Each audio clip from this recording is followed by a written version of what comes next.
quite a journey for a 19-year-old kid from Toledo, Ohio to end up here, but it's been fun. Got to meet a lot of nice people, did some pretty cool things. I was lucky enough to work for Cal Wells and Tom Morris right off the bat, and only had a couple arguments with Tommy along the way, but people that know him think that's pretty normal, so we're all good there. And you know, it's really cool when you work for a team like that, the people you get to meet. Two of the people I met right away were Bob Bauer and Frank D'Angelo.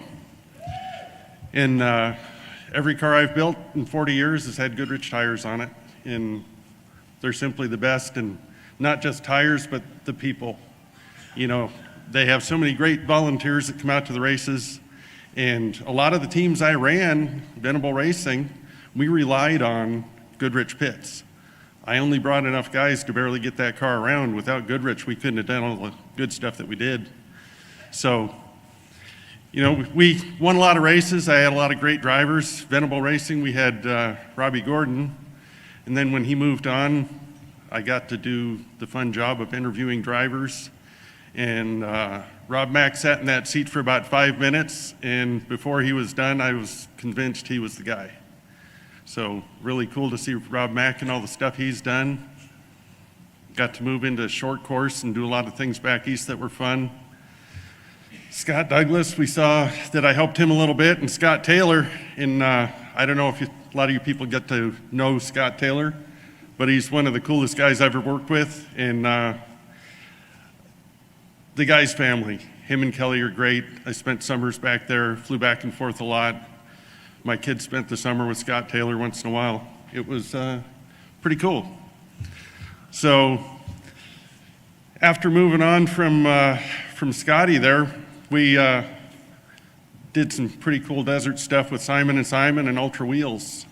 And one of the favorite trucks I built was Simon's, and it was 32 years ago. And this year we had a really cool opportunity. My son drove that car at the NORA 1000. And Carson's only 26, did a really good job. And thank you to Pedro and all his guys down there that work on the car and really provided me one of the coolest race weeks I've ever had. A lot of fun. The NORA race was a blast. And can't forget my wife. Carmen is awesome, supports us in everything we do. And you know, being a Hall of Famer doesn't mean that we're old people and done. I still might have a couple ideas, and my son Carson and working with Kawasaki, we're gonna have a good time, and someday people will know who Carson is if you don't know him already. So thank you to everybody for coming, and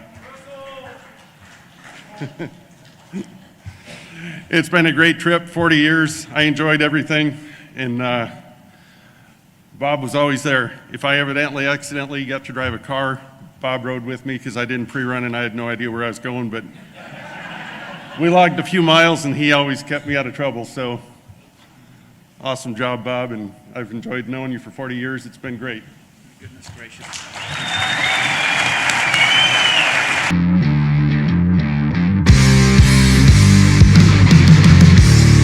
A lot of people don't know my dad's background. I mean, everybody has their own story, but he lived in Toledo, Ohio, grew up there, born and raised. Small family, didn't have 2 nickels to rub together. And on his 19th birthday, just seeing ads in a magazine, saw Cal Wells's PPI shop and was like, I want to work there. Cal and I get this letter from a guy back in Toledo, Ohio, has his summer off, wants to come work for a week or 10 days for free. You know, he sweeps the floors, does cleanup, helps with this, helps with that, and just all around good guy, no problems. And his time was up and we're getting ready to say goodbye, and he goes, well, would you guys consider hiring me? And Cal and I kind of look at each other and go, sure. And so little did we know the monster that we were going to create. He didn't say stand in the corner and just do your little job. He's like, hey, can you do this? We need somebody to, I ended up for the first Toyotas, I actually sculpted the front half of the body because they said, can you do that? And I said, sure. And it was neat to have somebody trust you and say, go for it, be creative. And that's what I came for. Russ Wernimont was one of the leading builders who took us from Class 8, which were relatively stock vehicles with stock frame rails, to full-on race vehicles with tube chassis, leading us into the modern era of off-road racing we have today. Where he really cut his teeth was Scott Taylor and the dominance in short course racing in the East Coast. And literally he'd go out and help build the truck with Scott and come up with different ideas and thoughts, and a lot of them would get outlawed because Scott would keep winning. So it's like, all right, well, it can't be a center seat car anymore because that's why he's winning. No, Scott just drives well. They built a good truck. They had some good ideas, and they kicked people's butts. Taylor, he is way out in front. Nobody's going to catch him. He's not going to make a mistake. Way too much experience there. Right up to the very end when I retired, Russ was 100%, always all on. Sleeping is not an option if the race car's not ready to go. I mean, he was just a dedicated guy, and still is. He's now working with his son with Kawasaki in the desert, and he's going to put his son at the top, just like he did me. Russ had built this Pro 4 for me, and he never built a Pro 4. And anyway, we took it out to the first couple races, and it was real fast. Went up to him. I says, well, what do you think? What's the deal? And what do you think about it? And he goes, yeah, I see it, and yeah, there's a problem. And I says, well, what can we do? What can we change? Tell us, And he says, you guys can't do anything. He says, I got to cut it up. And I go, cut it up? Cut what up? He says, the truck. And put it in the semi, put it in the wind to California from Crandon here, drove straight through.